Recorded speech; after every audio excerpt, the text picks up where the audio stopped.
we'll call the Finance Committee meeting to order at 1:01. Are there any changes to this agenda? Not for me. Not for me. Okay. Hearing none, the agenda is approved as distributed. Item C is the approval of the minutes of the December 28th committee meeting. They've been distributed to everybody via email. Somebody had a chance to look at those.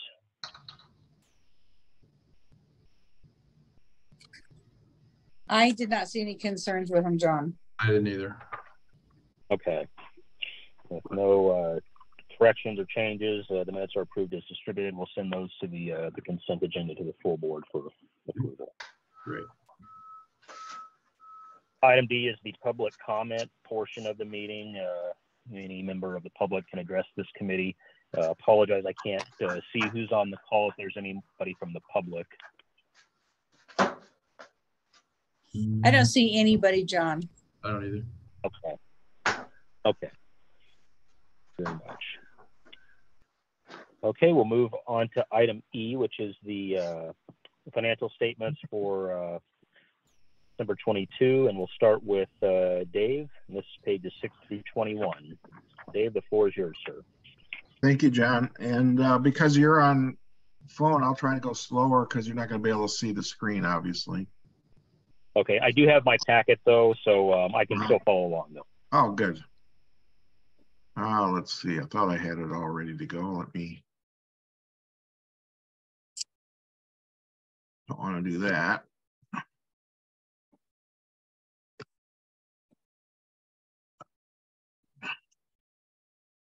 One up at the top there. That's the USB. It should. There it is, right there.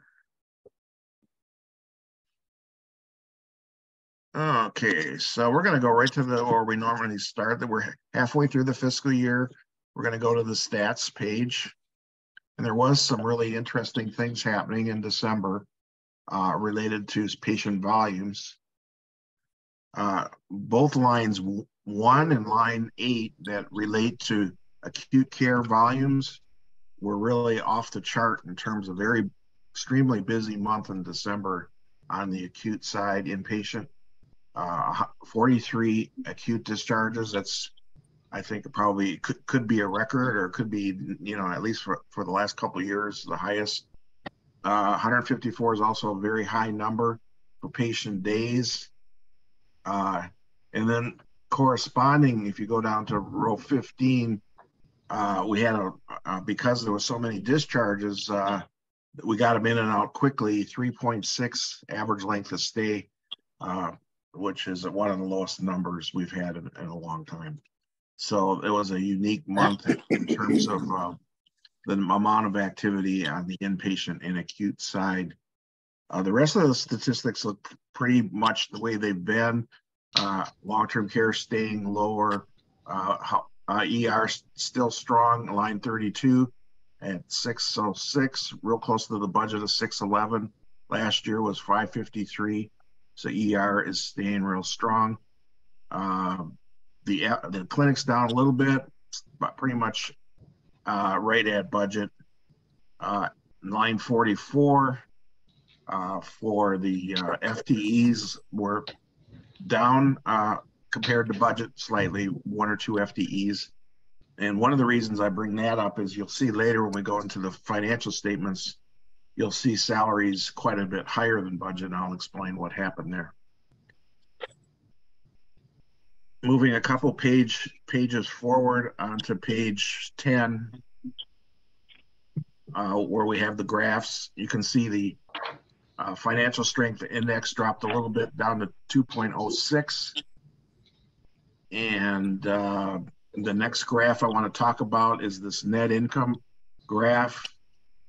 I adjusted the number for fiscal 22 to the final audit number, and it's you can see significantly higher than the prior year, from 2,478,000 to the audited number finishing last year, fiscal 22, at 4,517,793. We're going to talk about the audit a little bit later in this meeting. One just brief comment I want to make is the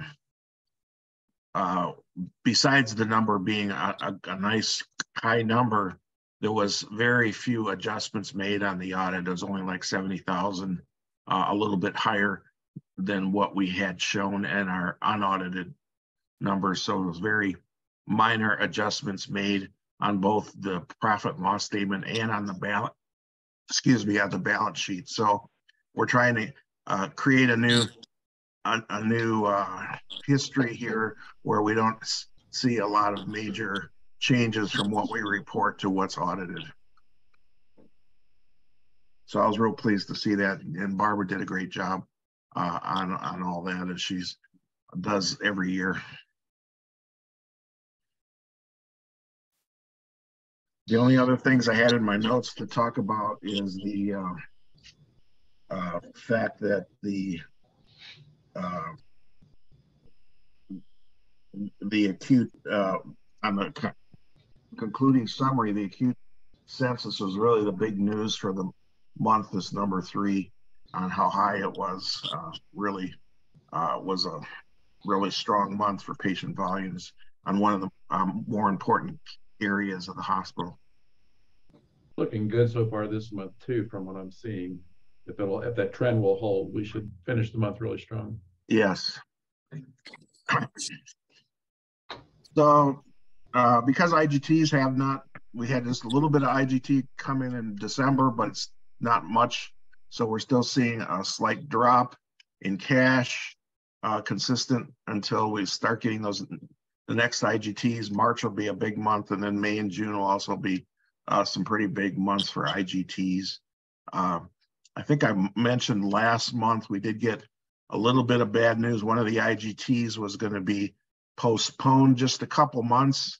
Instead of getting it in May, they pushed it into, and now they came up with a new number today. They said it was going to be now October instead for the following year, which means what we show on our bottom line for the fiscal year, we can't show any of that IGT, and that was like 1.8 million, which will get pushed into next fiscal year. I did get an update this morning that that they're not planning to have any other delays on that particular program. So in effect, what we can expect for next year is 2 payments of 1.8 million. So that'll make next year's bottom line and cash increase that much higher because we won't get it in this fiscal year. So it's not really a big deal, except what we end up showing in any individual fiscal year in terms of our bottom line slightly impact negatively what we'll show for this current fiscal 23, but it'll be a much higher number for fiscal 24. And here you can see the huge jump in acute days. That was nice to see. We are still feeling good in the long term about our skilled nursing, even though we can't show any progress so far this year. But I think we've got some things happening on both the rates that we're getting paid, plus some new contracts that'll really start helping us fill up the long-term unit. So we haven't given up hope in that area of growth at this stage. I included this cash flow on this page because I had some room and I wanted to continue to update. This is a report. It's kind of a long-term strategic report that goes out to fiscal 27. These numbers in the 28 projected column are a little bit less because this IGT number is about 1.8 million less than it was the last time I showed it. But we still think we're going to finish the year in this green number at the ending cash balance of 25,515,000. That number is about $1 million higher than what was in the budget. So we're still tracking okay in terms of cash, assuming all the IGTs do come in as expected later in the fiscal year. Also updated a new IGT program called the Direct Payment Program. And so these numbers right out here on labeled IGT and other supplemental going out from starting in fiscal 25, 26, and 27 are higher numbers, about 2 million a year for that new direct payment program. That has then resulted in my new ending cash balance after the project's completed. The last time I presented this to building and planning, it was 6.7 million, and now it's showing an ending balance of 8 million thanks to the higher IGT numbers. One of the things that I've also looked at that I want to make reference to is what's going to be difficult to achieve is the inflation on payroll and benefits and other operating costs. There's only a 3.5% increases here. So we need to be a little bit careful that this ending cash balance may not hold if we can't keep our expenses in line based on what historically has been inflation. Seems to be a lot higher right now. So we'll need to look at that. And as we budget for this next year coming up, obviously we're just getting ready to start that process here. You know, again, we'll have to kind of monitor ongoingly to see whether or not that's going to continue. Because I think what we budget this year was 3.5 or yeah, and 3.5, and we'll talk a little bit more about expenses, and it's nothing that I'm alarmed about right now, except what's going on a national and state basis and what's happening to costs in general. We did put in here this $10 million of new borrowing that'll be necessary if we don't get the FEMA loan. The resulting debt service obviously increases when you have 10 million or more borrowing. So on an annual basis, we go from $1,086,000 that we're paying out in fiscal 25 in debt service payments up to $1,822,000 in the following year because of that 10 million in the hot pink on proceeds from new borrowings, causing the debt service payments to go higher. So this is a kind of a strategic model that I don't mind taking a couple minutes every few months to talk about so that we can familiarize ourselves with what causes an organization like this to succeed or fail based on long-term initiatives and projects that need to be completed, and what are some of the key elements that cause that. So anyway, it looks good so far. I think that's a good idea, Dave. I mean, you're coming up with some pretty good hypothetical scenarios of what could happen, what couldn't happen, and I think it gives the board. I mean, I'm not meaning to speak for the rest of the board, but I think it gives all of us kind of an indicator. You know, where we need to go in the few years from now, whether we get the FEMA loan or not, or what inflationary factors fall into place. So this is good. It's good information for sure. Thank you. I like it too. It helps me. Sometimes I get pessimistic when certain things don't go exactly according to plan, but then sometimes it helps to go back and look at the big picture again, and it still looks pretty good for us. Absolutely. The cash, you can see, as I mentioned, down 500. Okay, so now I moved on to the next page. I'm on page 12 on the balance sheet, and line item 3, cash and cash equivalents, 852,698, which is a 528,687 drop off. You can see we're getting close to needing to pull money from somewhere else. Hopefully those IGTs will come in pretty quick. Otherwise, we will pull money out of one of the other accounts for the general fund, because Barbara's doesn't have a lot of money to work with at this stage, that she's going to need some infusion of cash. So we're seeing that these IGTs are getting really close to getting paid. So I think we'll probably be pretty close. We might have to pull something in for a couple weeks in case it doesn't come in when we expect it. The next page is the profit and loss statement, which is page 14 for the current month. And here we see on line 1,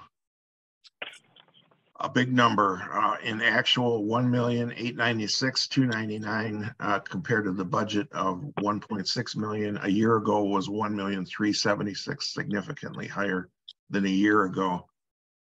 So that really helped on the inpatient revenue side. One of the things, because inpatient business is one of the more profitable, that we actually do better on deductions. So our net revenues stayed high and ended up 174,000 on line 11, 174,882 above budget because of the mix of services in more profitable areas. So that was helpful, that we had the good volumes on the inpatient side. We did get some good news about long-term care as it relates to profitability and rates. They did do a 10% increase effective effective August 1st for the Medi-Cal skilled rates. So that should help us going forward as we fill up that unit and we get an additional amounts than what we were expecting from our skilled patients. I think that, one of the things I like to look at is I always compare how we did to last year, and looking at the gross revenue. Obviously, it looks like we surpassed our performance prior year in every category. Yeah. Yeah, that's prior. Comparing to prior year does give us some confidence that we are continuing to, outperform prior year is an important feature. I understand some of this is obviously some rate increase stuff as well, but again, I mean, they're looking strong across the board. You bet. So I have something specific to talk about related to salaries and wages. On the surface, line 14 looks like it went way over budget, but we have a good explanation for that 113,784. If you recall, we approved a Christmas bonus. That was 120,000. So without that, we actually would have been below budget on salaries, even though it was a very busy month. So we should feel really good about, that salary number only being 113,000 over budget, because we knew it was going to be that way when we approved the bonus, which was about 120,000. Well, one of the other things, Dave, that also hits in December is the parity adjustments hit that first pay period of the month. Good point. Yeah, so there's additional cash that went in there throughout the month for a higher rate. That's another thing that you're exactly true. So the combination of those two, it shouldn't surprise us that we had this variance, which is the majority of our line 28 variance as well, the total operating expenses. So I'm not as concerned about this number of 2,988,000 being that much over budget, because we have we know what the reasons are that are one-time things that aren't going to be there every month. Yeah, that makes sense, David. It's a wash, and our employees are important to the continuation of the whole organization. So, yeah, definitely makes sense. I wanted to make a brief comment about this line 30. It's just mostly a format issue. I didn't have room on the financial statements to put in COVID money, so I combined it with investment income. Well, now after looking at how our audit was completed, they're telling us COVID money needs to show up instead of line 30. Going forward, I'm going to reclassify that amount, and I'm going to put it, I may put it in this line right below bad debt where we're not using it right now, and I might call it COVID. It ends up being a deduction from revenue. But it does show up above the line in operating, not on non-operating. So it ends up, in effect, having a much higher net patient revenue when we get COVID money in. So we'll have to just remember that that's one of the factors when we look at net patient revenue. It also will include any stimulus money that we've historically put below the line, mostly because 2 years ago in the audit, they put the PPP below the line, but when we get to the audit report, you'll see that that's not the case for our most current fiscal year. the non-PPP COVID money apparently is the general accounting, accepted accounting principles require us to put that above the line. So I'm just kind of making a reference when you see line 30. The nice part about that change is we'll have a pure number going forward where we can really see what our investment income is as it relates to our new investments that we're going to be making, so we can kind of track the progress of the interest income. We did get about a little bit of IGT on line 39, 367,000. So that's starting to trickle in. Moving to the next page, page 15. I wanted to do a little bit of a digression about revenues. So like Tim was saying, we can feel good how we're overperforming prior year. Even on the revenue side, when I was complaining earlier in the year that we were slow, we've now exceeded prior year revenue slightly, 61 million on line 6, 61,161, going over to the far right column of 60,686. So it's been right around equal to last year. So what I did is I did the research by department, and I came up with 3 categories of departments that either had higher volumes than last year, the same volumes than last year, or lower volumes than last year. Starting with departments that have had a decline is the surgery, GI, pharmacy, and central supplies. Those are all down this year compared to last year. And also med surg is slightly down 10%. Obviously it was down a lot more before last month. So that still is a little bit of a lagger compared to last year. Departments that have been about the same on the revenue side, skilled nursing. So even though we're not hitting our growth numbers on skilled nursing, it's about the same volume as it was last year. So skilled nursing is a department with the same revenues. Clinics are in that category of being similar to last year. X-ray, laboratory, CT, and respiratory, those are all kind of doing about the same as they did prior year. And then the departments that have been increasing significantly this year, current year, is swing bed, ER, ultrasound, retail pharmacy, and I can't read my writing. Physical therapy. So those departments have been growing much more than prior year. So that was kind of interesting when I looked at it from that perspective. I will make general reference to the total expenses. Don, do you have a question? Yes. Dave, I just had a quick. I'm sorry. I just had a quick question. You know, since I've been on the board, even when Chet was the CFO, he always had an issue with the med surg always being down. Just a quick comment, since you being the new CFO here for the last year and a half or so, any indication or ideas you may have to maybe see what we can do to increase volume there? I mean, I know skilled is always a concern, but I know Chet always used to harp on med surg as well. So any suggestions you might have? Or? Not at this time. I would, before I'd answer a question like that, I'd want to have a longer conversation with Mark.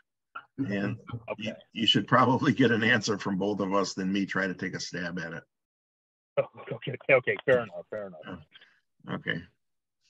Mark, do you want to chime in, or do you want to just hold off on that? We need to hold off on that. Okay. All right. I have some ideas, but. All right. Like I said, fair. So we're going to keep a close eye on this line 28. It is about 6% higher right now, but again, we got some good reasons with the bonus and other things going on. I'm not going to get too worried at this stage, but you can see 16,519,000 year to date. Last year was 15,563,000 on the expense increases. Bottom line, about half a budget. We got $1 million to the bottom line after half a year. Compared to 2 million in the budget. Those numbers are going to be affected potentially significantly if that ERC grant comes in, you know, because that'll add close to 3 million to the bottom line. That'll just make our year by itself. So we still have cautiously optimistic that that's likely to come in the next couple of months. I think that's all I had for this page. I did want to show some trending. It's always kind of good to put in context a number when you see it compared to the last 12 months. So line item 1, inpatient revenue, 1,896,000. If you move your, so we're looking at right now at page 16 and looking at line 1, and we're comparing it across to the columns just to the right of that. You can see that 1.9 million is significantly higher than any of the months on this page. Go to the next page, which is 6 months even before that, and you can't see anything close to 1.8 million on line 1 on that page either. So definitely December was a very high in relative terms amount of patient activity compared to what we've had over the last year. But that kind of gives you a context when you can see that number so much higher than any number in the last 12 months. Okay. That's pretty much my report on this agenda item. AR is up a little bit, and we're going to continue to keep a close eye on that. It went up to 80. I don't have any any comments on that. I think things are going to be going up and down. It's somewhat seasonal. And the holidays, the third-party payers seem to slow down payment, so I'm not going to worry about it too much at this stage. But any questions or comments on my report? I don't have any questions. I don't have any other questions, Dave. Thank you. Okay. Sorry, I kind of went too fast and I didn't stop when you were trying to ask a question before. Oh, no worries. No worries. It was. I was following along just fine. So thank you very much. It was fine. Okay. Okay. Well, moving on to the local vendor aging summary, and our controller, Barbara Figueroa. The floor is all yours, ma'am. Well, you can see our total was 35,000 as of 1/12 when we ran this report. So we're keeping current with those vendors. Does anybody have any questions on any of them? I do not. Catherine, do you have anything? No, I do not. Everything's under 30 days, so that's good. Yeah, we're trying hard to keep it there. Yeah, you're doing good. Doing good. Thanks. The next section is, oh, you have old business first. Do you want to? Yeah, we don't have anything there. So if you want to just dive right into the contract renewals.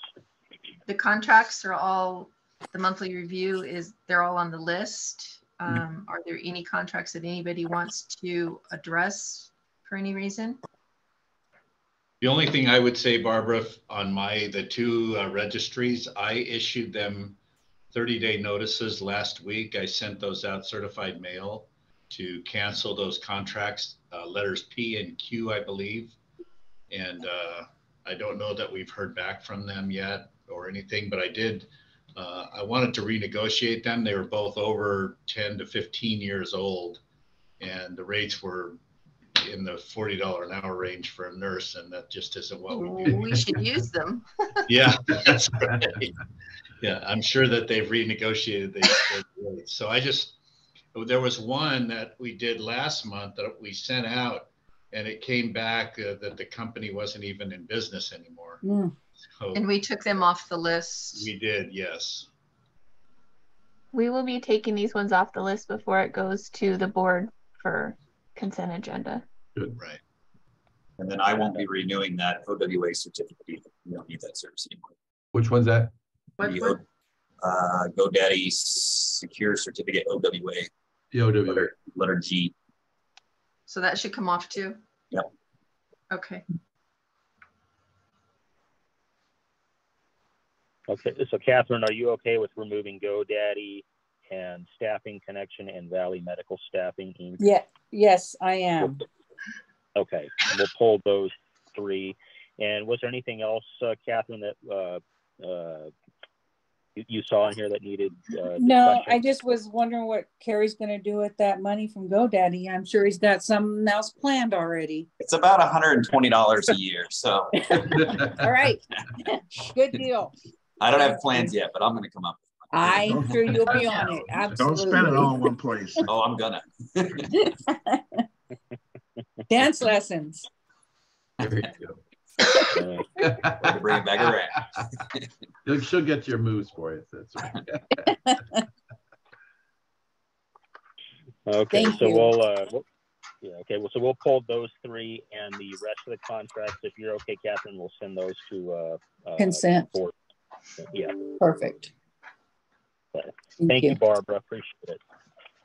You're welcome. The next item under new business is a CER request for ER bedside monitors. This is on pages 24 through 41. And Mark, the floor is yours, sir. And You're on mute, Mark. Okay, I'm not on mute. So we have been in the, I've had this on my priority level budget for the past 3 or 4 years now. It was a lower priority, but this year it escalated to a level 1 priority, only because the monitors that we have back there have gone out of their serviceable lives. They still work, they're still fine, but we can no longer send those out for repair because the company no longer services them. So that being said, we had quotes made. I asked 3 or 4 businesses to send me quotes. I heard back from one, or these two, this one and Space Labs. You can see that quote on is attached as well. Their Space Labs quote was $250,000, $249,046.45, but that didn't include any of the building that we have to do. That didn't include any of the interfaces. That included 0. The Fukuda Denshi quote came back at about $189,000, and then we added on for the 18,000, or I'm sorry, 19,900 for construction. We added on what is that? 12,833 plus 26,400. Those are for the interfaces. For one side, Carrie, help me if we don't have the quote for CPSI, or I'm sorry. We have quotes for CPSI and T-System. I'm trying to look them up now. Okay. So the T-System quote is in here, I think. Well, we'll look at that. But anyway, this was so much less expensive to go this route that I felt like it was a no-brainer to just go this way. So as you can see, it's a 6-figure quote. When I bought the monitors that are in the ER 10 years ago, the same equipment and everything was $94,000, I think. So you can see that the quote has been really, inflation has really impacted in 10 years the cost of these things. So Mike addressed the care issues associated with this, because of the interface issues are so important, because it's going to automatically upload the results right into the system. So, and what does that do for you? well, right now we have to actually look at the monitor, go into the EHR and document that by ourselves. Sometimes that can be inconsistent. Sometimes we lose it. A lot of times the documentation doesn't even happen. So this will help it happen automatically. It's much lower workload on the nursing staff, much more accurate, and just better documentation all the way around. Carrie sent me a copy of the quotes for the interfaces. I just didn't know if those were on your overall bottom number or not? They are not on that. Okay, so we want to add that. T-System one is 4250, right? Yeah, Mhm. 4250. And then the CPSI quote is, let me pull it up here. It'd be 9,000. 9,000. So we're looking at another 13,000 over and above this, still well below what Space Labs wanted. You're looking at about 230, somewhere in that range. Yeah. Okay. And even with this still puts us in the ballpark on underneath what we've got for the entire year in our capital budget. So we're still within what was approved. Now I'm looking for recommendations from the board, from finance, as to whether we go and ask the Pink Ladies to cover all or a portion of this. Should we go ask Foundation, or should we just take it all on ourselves through finance? I'd like to see us ask the foundation for at least a portion of that, if possible, if not all of it. I don't know what their current balance is, but certainly worth having them contribute, because that's not a part of our books. The Okay. obviously the auxiliaries technically is, so it's just, like I said, designated for their approval. Fair So, enough. but So yeah, anyway, those are the quotes, and I'm asking for the board to approve that so we can get moving on this thing. Well, I'm okay with asking either the foundation or the auxiliary to pay a portion of this, or maybe, I don't know, do matching funds or something, whatever they can afford to do, obviously. Of course, if they don't, then we just bite the bullet, I suppose. But yeah, it's been in the budget. Catherine, any? Yeah, no, I agree, because obviously we're going to need them, because as soon as we don't, something's going to need fixed, and we're not going to have the availability to do that. So. Oh, and by the way, I did want to mention one thing.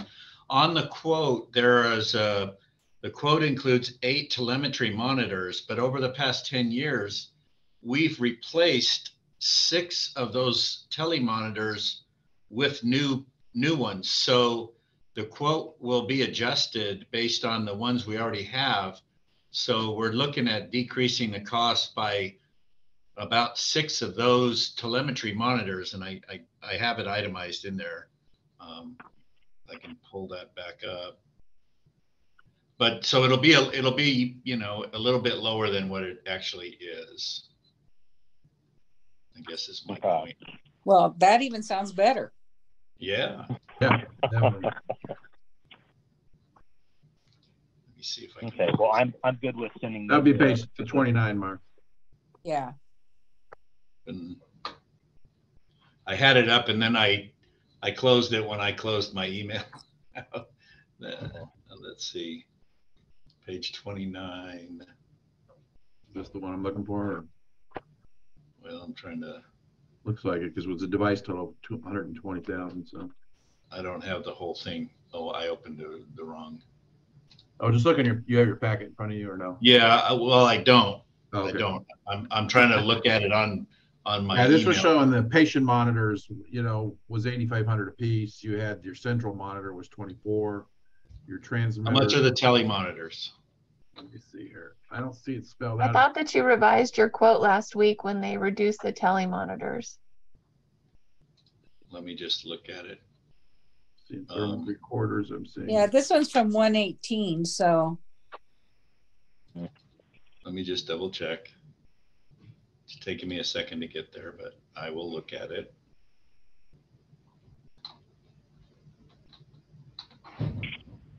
Dang it! Why are you not behaving?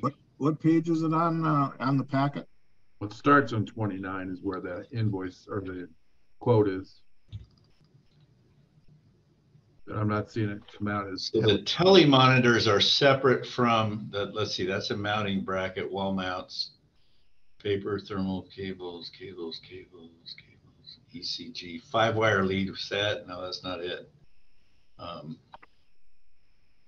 Transmitter, that's for, yeah, that was for 11 of those. Is that what it is? No, that's not it either. We ordered 8 of them. Let me just look at my numbers here. Sorry about that. I should have had this pulled out. That's all right. I thought you had it all together. Maybe I do. Maybe it is the 2, and maybe we've already removed those. Yeah, I You think that revised the quote last week when they talked about reducing the total. yeah, I think that we did that. Yeah, so this is the total. I'm sorry. So we're still looking at 139, The quote number's 587. still good, roughly Okay. 230. Yeah, Yeah, the 139. 230-ish. Okay. Okay.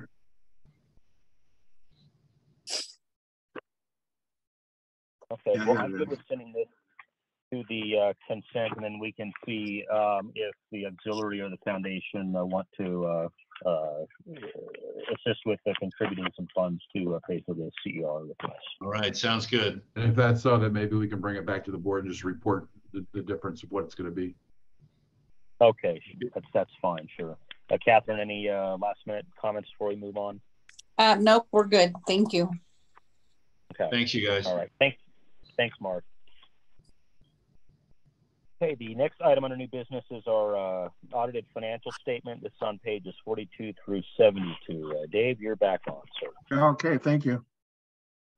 So we're looking at the most recently completed fiscal year ending June 30th, 2022. So we had another unqualified opinion, which what you want. You can see in the summary before we show the financial statements, financial highlights are increase in net position 4.5 compared to last year's 2,478,000. Keep in mind this 4.5 million was in a year where we had an IGT cut of over 2 million. So that's another way to look at it and feel good about the performance of the prior fiscal year within a low IGT environment. What we're going to spend the most of our time on the audit is talking about the way net patient revenues change. Rick made a general, in management discussion, we made a general comment in the footnotes here about net patient revenues. I think it's on page 4. Where is that? Page 47, yeah. Yeah, so At the top, yeah. yeah, can't find it anyway. We're gonna go right to Page the spot. 47 there. 47. I didn't go far enough down. Yeah, Okay. you get 2 more. Okay, so the number was so significant, it needs a little bit more analysis so that we can understand what happened. So the actual increase from 21 to 22 was over $6 million. And that normally paints a picture for the reader that you're talking about an organization that had an extreme amount of increased in patient activity and volumes and growth. And that's not what happened last year. It was for different reasons. And so I decided to do a little bit of a special drill down analysis to show you where that 6.6 million in net patient revenues came from. Because to me, that's the most important part of what happened last year was that growth on that category. So you'll have to bear with me because this, I've added a page at the bottom here. Oh, by the way, here's your financial statements. The bottom line, they consider profit. The accounting word for profit in this audit is called increase in net position. That's profitability. That's the bottom line is the 4.5 million. And again, what we referred to before is we went from 28 million in net patient revenues last year to 35 million. And we're going to talk about how that happened. So I'm going to keep going until I get to the bottom of the report. And I added a page to explain changes in net patient revenue. Getting closer to the end here. I didn't see it. I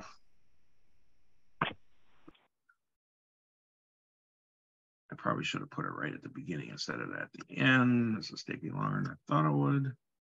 Okay, we're right. Okay. Oh. There it is. It's an excerpt from page 47 where we talked about net patient revenues. I don't have it in my packet. No, I'm sorry. I added it after the fact because I had a little bit of time over the weekend, but it was so important to me to explain to the finance committee what are we talking about on the 6.6 million. So one important way to understand this is to understand the components. What makes up net patient revenue? And there's more than just the normal patient activity that goes into that number. There's also IGTs. There's also stimulus payments, which, by the way, in prior years used to go below the line. Now it's part of that number. And prior year adjustments and cost report settlements. So all those are moving pieces to the puzzle that I had to itemize in this variance column to get us to the 6.6 million, comparing the 21 numbers to the 22 numbers. And my conclusion is right here up at the top here. We went into the fiscal year right before Chet left with a lot of uncertainty about a lot of supplemental payments that we weren't sure we were going to have to pay back. So none of that was in the 21 numbers. We had very little or nothing showing on COVID stimulus. We had a big number of what came in on COVID stimulus, but not a big number on what actually got hit to the bottom line. So what ended up happening is we succeeded in during the time frame of during the year on the audits, that now we can have more confidence that the amounts that came in 21 can actually be showed as net patient revenue for 22. So that's the realized gain of 4,771,000. That's that's the amount that was at risk. When we finished the 21 audit, we didn't know how much of that we were going to keep. We were able to keep all of it, and now we showed it as a big part of the $6 million gain. Was this lack of certainty of supplemental payments from the prior year that is now no longer uncertain. So it's a confusing topic. Am I explaining it in a way that you can understand? Yeah, I'm understanding it, Dave. It sounds to me like it was a forecasting issue and a transitional issue, perhaps when Chet was leaving and you were just coming in, is what I'm kind of gathering from this. Well, it's not so much. Chet would have had to do the same thing even if he was here, even if you didn't have a change in CFO. Now, the one good piece of news, there's another 1.7 million that came in fiscal 22 that we didn't count yet for the bottom line. So the bottom line would have been that much bigger if we would have counted all that money, but that still has to go through more audits. So that 4.5 million would have been 6 million if we would have counted that 1.7 million that came in this year that we can count in future years. So if we spend too much time either celebrating or being upset about the bottom line in any given year. We have to recognize the fact that it might not be so much about what happened that current year as it is about a general overall picture of how we're doing over the last several years, because the way these numbers have to move, that we can't record large amounts to the bottom line until we're sure that we don't have to pay it back. Yeah, well, that makes sense to me. I mean, usually those cost reports are always, what, 2 to 3 years behind anyway. So, I mean, you have to take those into consideration. So all the ins and outs, that 4.5 million, you could say gets reduced by 3 million based on prior year. So another way of putting it is, if you really wanted to analyze our activity on what happened only in the fiscal year 22, I'd say we made 1.5 million. But again, that's not including the 1.7 million, which you could artificially add to that, and the fact that IGTs went down 2 million. So it's still not a bad thing that even without the higher IGTs and without the 1.7 million of new money that came in on COVID, that we still had a 1.5 million bottom line. So any way you look at it, it's still a good year. But I wanted to explain the $6.6 million wasn't so much on growth, except if you want to count COVID stimulus money as growth, then you would say that's growth. So it was important for me to because I'm new, I could have been the new CFO to say, hey, look, you had your best year ever because you hired me. And that's not what that's not what I'm saying at all. I'm trying to go out of my way to say the opposite of that. It was a great year, despite you hiring me or whatever. Yeah. Well, yeah, no, Dave, that definitely makes sense to me. I do appreciate you taking some time to explain that with relation to the audit. I may not be able to attend the board meeting because I may be on a plane, so I might not be able to have reception, but I'm going to assume that Rick is probably going to chime in at our board meeting. He usually does every year. So would you perhaps want to explain your analysis to him so that he kind of gets a general idea, or have you already done that with Rick? Yeah, I will do that. And that way we could stay on the same page. He normally doesn't like to go into this much detail, but anyway, I can, I will definitely share this with him. And where I also feel bad is this is such a confusing presentation with you over the phone, and I didn't have it in the packet. It's probably even harder for you, John. So I will email you a copy of this extra page. Okay, yeah, no worries, Dave. I appreciate that. And even with not being able to see it in front of me, I kind of got the general gist of how you were explaining it, and it does make sense to me. So no, I do appreciate that, though. Okay. So that's my report on the audit. Is there any questions or comments? We try to summarize, what happened in the year, and that's my summary of the year and the picture of what happened in fiscal 22. I don't have anything else, Dave. Catherine, do you have any comments on the audit? Any questions for Dave? The other thing I could add is all the settlement numbers are continuing to be the same. We do not have any large adjustments on settlements, which that was a change from prior years on the audits. Okay. Well, that's good.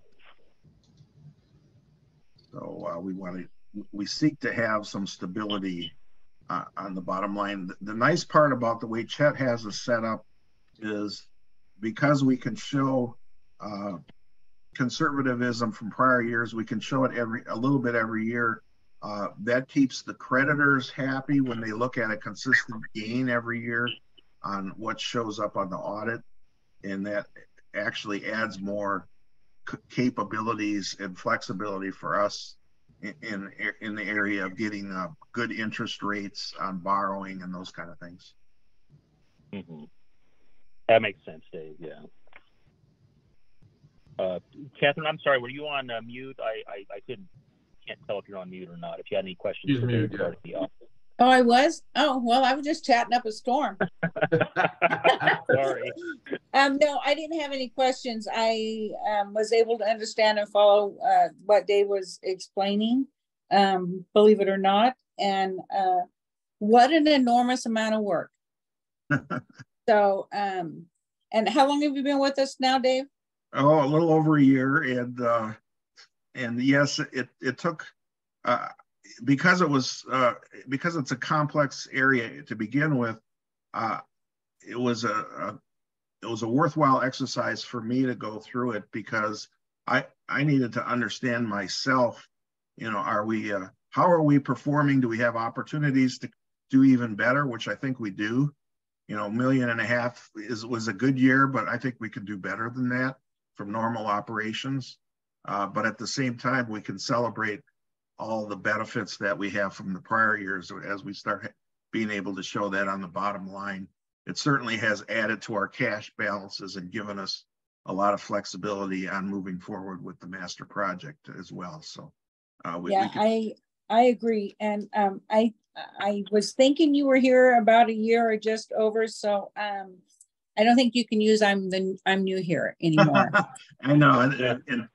And Tim told me that quit talking about Chet. You know, you're here. You're our CFO.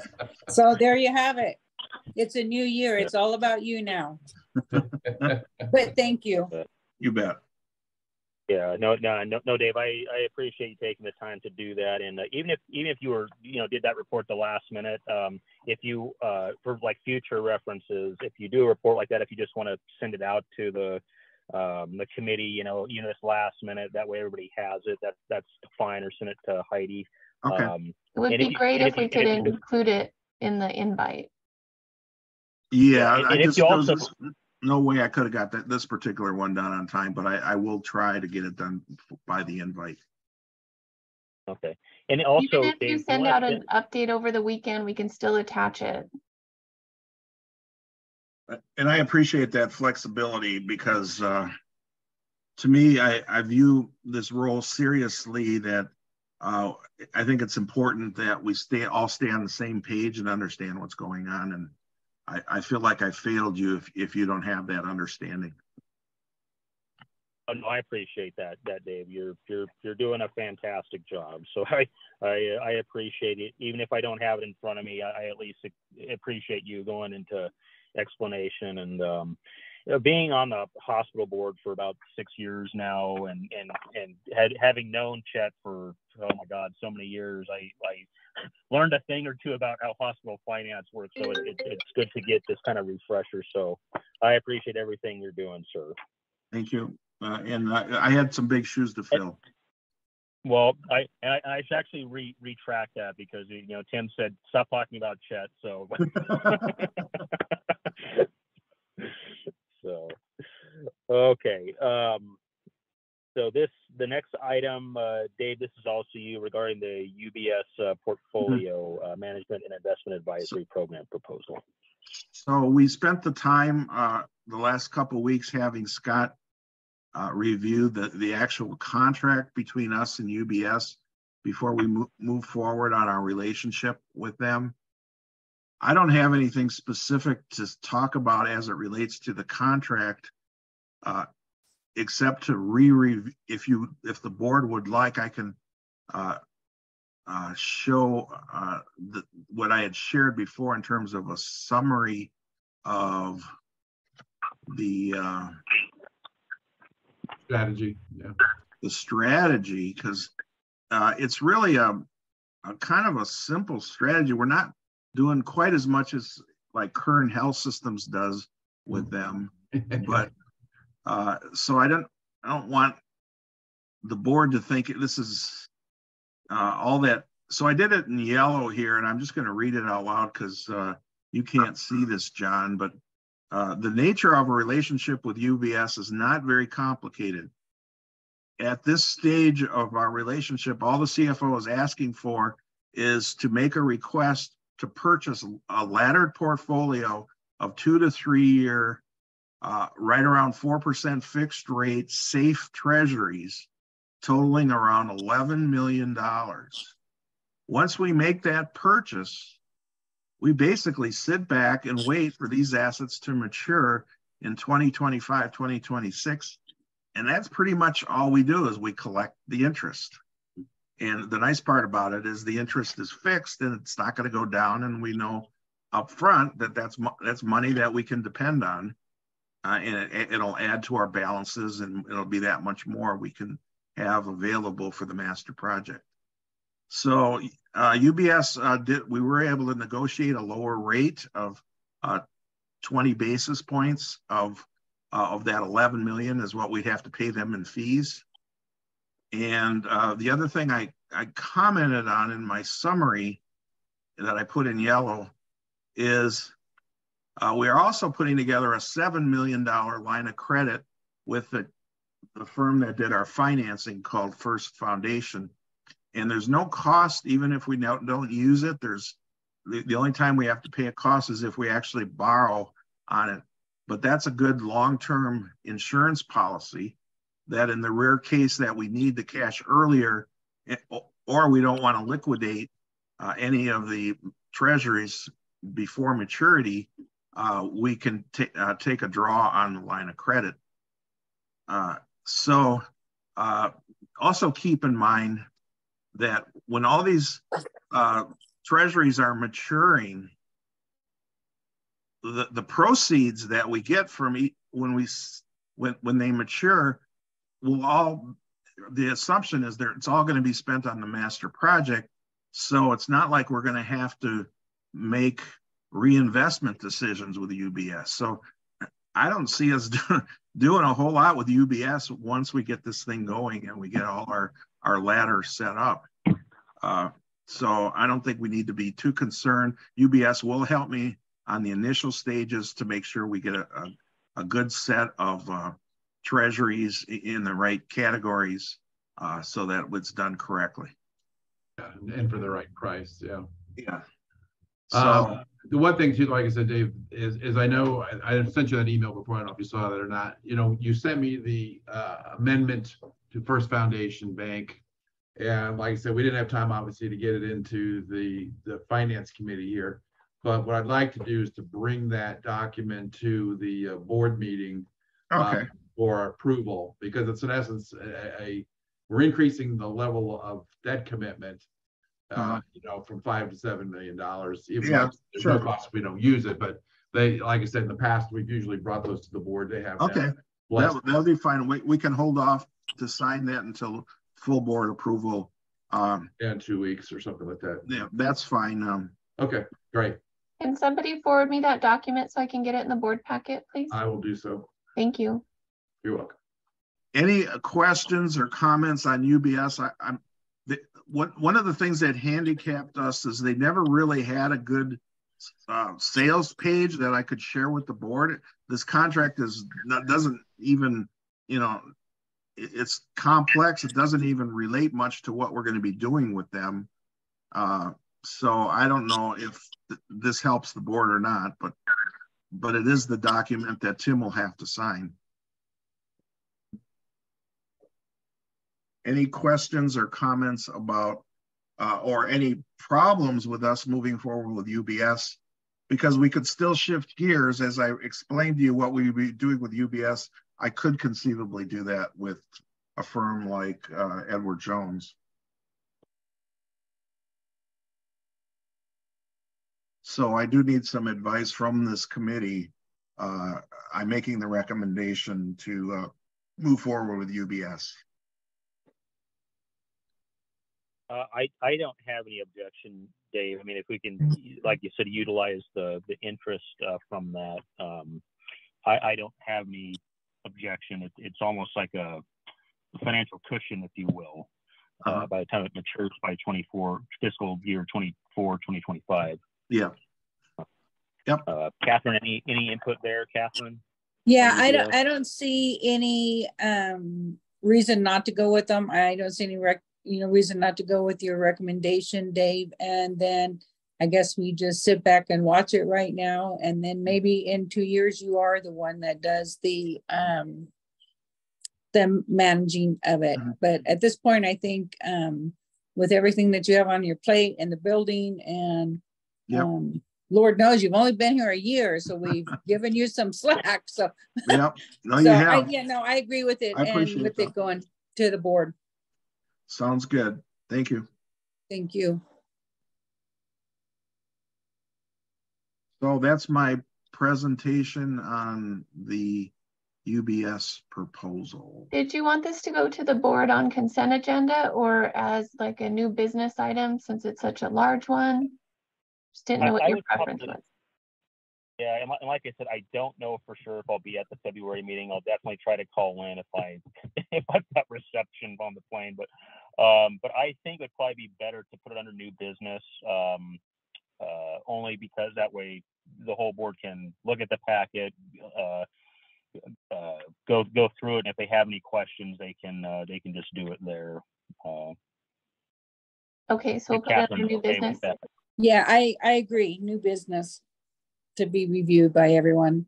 And Heidi, I can send you those summary pages that I just read off in the yellow. I would really appreciate that. And the supplemental pages for your finance report so we can get it into the full board packet. Yep. And I'm glad in the future that I'll try to keep it to a minimum, that I'll over the weekend we'll just go ahead and email anything that I didn't get in the packet. Hi, Dave, one other thing, and I told Heidi I would forward those documents to her from First Foundation Bank. It just dawned on me that those were drafts. So finalize that. Everything looked good to me in terms of the language and everything else. First Foundation? Yes. So that was a draft? It was still identified as a draft document. Okay. So like I said, go ahead and get that finalized and then to Heidi and me. Okay. Okay. We've got a little bit of time. Yeah. Not too much as far as Heidi's concerned. Well, that was quite a bit, John. In your first committee meeting, we had quite a bit for you today. Yeah, no, I appreciate it. This is the first time being on the board that I've been the treasurer of this committee. I've certainly sat in over the years when once again when Chet was here, but and I've certainly chimed in since you've been here, Dave, just kind of listening in and hearing about the district's finances. So but I really enjoyed my first time as treasurer. I've always been fascinated by healthcare finance since I've been on the board anyway. I know it can be very complicated at times, but it's very interesting to me. It's one of the more unique, how we say, financial accounting compared to other industries that I've worked in, including the film industry. So, yeah, John, you've always been a little twisted, my friend. All right, that's true. That's fair enough. Fair enough. Yeah, there is one report that I'm thinking of resurrecting, and it's the product line. You probably remember that from Chet's years. Yes, is that something? Yeah. Do you have a high, low, or medium feeling about that? Catherine, I don't know if you remember those reports. I'll share that. Well, I'll talk to you about it, Dave. Like I said, it's something that the board. Okay. Jet used to spend a fair amount of time looking at that. Yeah, it's a good report. I know I talked about it at one of the meetings earlier this week, and so I think it was governance. And so something I think we'd kind of like to see, but we wanted. Yeah. I told them I was going to be conversing with you on that, just to kind of because you had talked. And it wouldn't hurt. I can do ideas together on that. I can certainly put it together, and if the committee doesn't like it, we'll only share it once a year or something. Yeah, I think it's a good idea because I do remember when those came when I would listen and stuff before or attend the meetings. So yeah, I think it's something that we should look at, and if it's interest for everybody and everybody receives benefit from it, then yeah, I would say it's definitely one to report on, and then we'll get everybody else's opinion, and if they don't agree, then that's fine too. But yeah, I think it would definitely give us a different perspective of things. I hated it. I know, I know. And I think I remembered that. Because of Why I acute said care, bring it. that's right. Yeah, you're looking good now though, so. Yeah. Yeah. Okay, we can report the last 2 months and then we'll leave it at that. Perfect. At least we have a look. Yeah. That's There right. you go. Okay. So that's, Very good. I think we're through the agenda. I think Okay. so. No, that sounds good to me too. Okay. All right. Well, with nothing else, guys, thank you very much for the time today, and we will adjourn this committee at 2:11. Thank you. Bye, Right. All right, guys. thank you. Thank Bye-bye. you. Appreciate it. Thank you. Thank you, John. Thank Thanks, you. Have a good Catherine. day, Nice guys. job.